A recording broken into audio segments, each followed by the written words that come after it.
अस्सलाम वालेकुम नाज़रीन, वेलकम टू माय दोस्त। खैरियत से होंगे नाज़रीन। जैसा कि आपको मालूम है कि ज़ुल्हज का चाँद नज़र आने में कुछ ही दिन बाकी हैं, तो हर साहिब इस्तिताअत पर कुर्बानी वाजिब है। कुर्बानी से रिलेटेड आज मैं आपको थोड़ा मसाइल बताने जा रही हूँ कि कुर्बानी किन किन पर जायज़ है यानी वाजिब है और किस पर वाजिब नहीं है। तो आज की वीडियो जो है हमारी इस टॉपिक पर होगी। वीडियो की तरफ आगे बढ़ने से पहले मेरी एक छोटी सी रिक्वेस्ट आप लोगों से होती है कि प्लीज़ मेरे चैनल को सब्सक्राइब कीजिए जिन लोगों ने अभी तक नहीं किया, और साथ में बेल का आइकन लाजमी प्रेस कर दिया करें ताकि मेरी हर न्यू आने वाली वीडियो आप लोगों तक नोटिफिकेशन की सूरत में पहुंचे। तो नाज़रीन, आते हैं आज की वीडियो की तरफ। आज की वीडियो है कुर्बानी के मसाइल के ऊपर कि मतलब कि कुर्बानी जो है हर साल ईद, छोटी ईद के बाद बड़ी ईद जिसे हम कहते हैं, बकर ईद कहते हैं, इस पर हर जो है साहिब इस्तिताअत पर कुर्बानी वाजिब होती है। तो हमने आज इस मसले पे बात करनी है कि साहिब इस्तिताअत कौन है, यानी कि किस मुसलमान पर कुर्बानी जो है वो वाजिब होती है, किस नौइयत पर जो है कुर्बानी वाजिब होती है। तो कुर्बानी जो है हर मुसलमान आकिल बालिग मुकीम पर वाजिब होती है, ठीक है, जो मुकीम हो, किसी मुल्क में रहने वाला, जिसकी मुल्क में अपने मुल्क में जिसकी 52.5 तोले चांदी या इसकी कीमत का माल इसकी हाजात असलिया से जायद मौजूद हो। मैं बात समझाती चलूं कि जिसके पास 52.5 तोले चांदी मौजूद हो या उसी 52.5 तोले चांदी की जो हम कीमत लगाएंगे, ठीक है, उसकी कीमत के मुताबिक उसका जो है माल हो, ठीक है, 52.5 तोले चांदी के कीमत के बराबर उसका माल हो जो कि उसकी हाजात से यानी कि अपनी हाजत से जायद हो।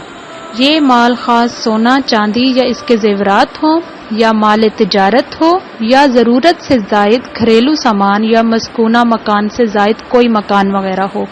मतलब क्या कि ये सोना चांदी की सूरत में भी हो सकता है, यानी 52.5 तोले चांदी की कीमत में सोना, जो सोने के मतलब अगर हिसाब लगाएं तो अगर उतनी 52.5 तोले जितने चांदी की कीमत हो उतनी कीमत में सोना मौजूद हो या और जेवरात हो या तिजारत का माल हो या ज़रूरत से जायद घरेलू सामान। ज़रूरत से जायद घरेलू सामान का मकसद क्या है कि हमारी अक्सर घरों में पेटियां या अलमारियां भरी पड़ी होती हैं, ठीक है, जो आम ज़रूरत के सामान से अलावा हमारे पास मतलब रखे हुए होती हैं, जो रूटीन लाइफ में जो है हमारे यूज़ कम होती हैं, बहुत कम बल्कि होती हैं, रखी हुई होती हैं, कभी कभार उनको उठा के यूज़ कर लिया, या फिर लोग जहेज़ के लिए बहुत अर्सा पहले से जो है अपनी सामान वगैरह इकट्ठा करना स्टार्ट करते हैं। तो ज़रूरत से ज़ायद घरेलू सामान जो है इससे मुराद है।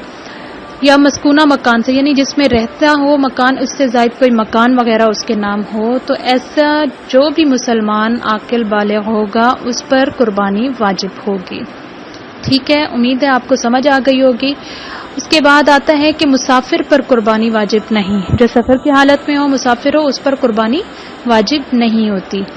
तीसरा मसला है कि बकर ईद का 10वीं तारीख से लेकर, यानी ईद का दिन जो बनता है 10वीं तारीख से लेकर 12वीं तारीख की शाम तक कुर्बानी करने का वक्त है, ठीक है। चाहे जिस दिन कुर्बानी करे, यानी ईद के पहले दिन, दूसरे दिन, तीसरे दिन, यानी 10 ज़िलहज, 11 ज़िलहज और 12 ज़िलहज की तारीख में शाम तक कुर्बानी करने का वक्त है, चाहे जिस भी दिन करे, ठीक है।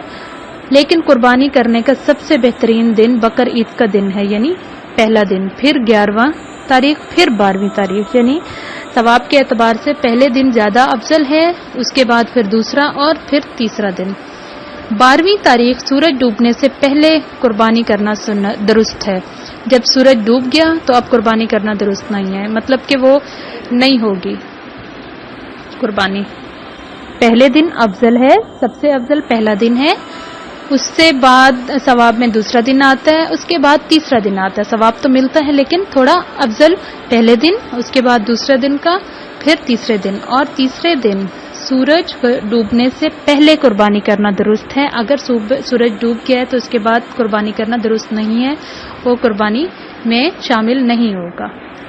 تو یہ چھوٹے سے مسائل تھے, میں نے سوچا آپ لوگوں کے ساتھ ڈسکس کر لوں, کیونکہ ابھی کچھ چند ہی دن رہ گئے ہیں ذی الحج کا چاند نظر آنے میں. تو امید کرتی ہوں کہ آپ کے مطلب تھوڑا بہت آپ کی انفارمیشن میں, آپ کی نالج میں جو ہے اضافہ ہوا ہوگا انشاءاللہ تعالی. اللہ تعالی ہم سب کا حامی و ناصر ہو, ہم سب کو حج کرنے کی توفیق عطا کرے. حج کا بلاوا ہم سب کے لیے اللہ تعالی ہمیں بلائے حج کرنے کے لیے, عمرہ کرنے کے لیے. دعاؤں میں یاد رکھیے گا آپ سب لوگ, اسپیشل ان دنوں میں عبادات کے دن ہیں. امید کرتی ہوں ویڈیو آپ کو پسند آئی ہوگی. پسند آئی ہو تو لائک کیجیے گا, لائک کے ساتھ ساتھ شیئر کریں تاکہ زیادہ سے زیادہ لوگوں کو نالج ملے اس چیز کے بارے میں. اور اس کے علاوہ ایک بار پھر کہتی چلوں کہ جن لوگوں نے اب تک میرے چینل کو سبسکرائب نہیں کیا, کائنڈلی میرے چینل کو سبسکرائب کریں اور ساتھ میں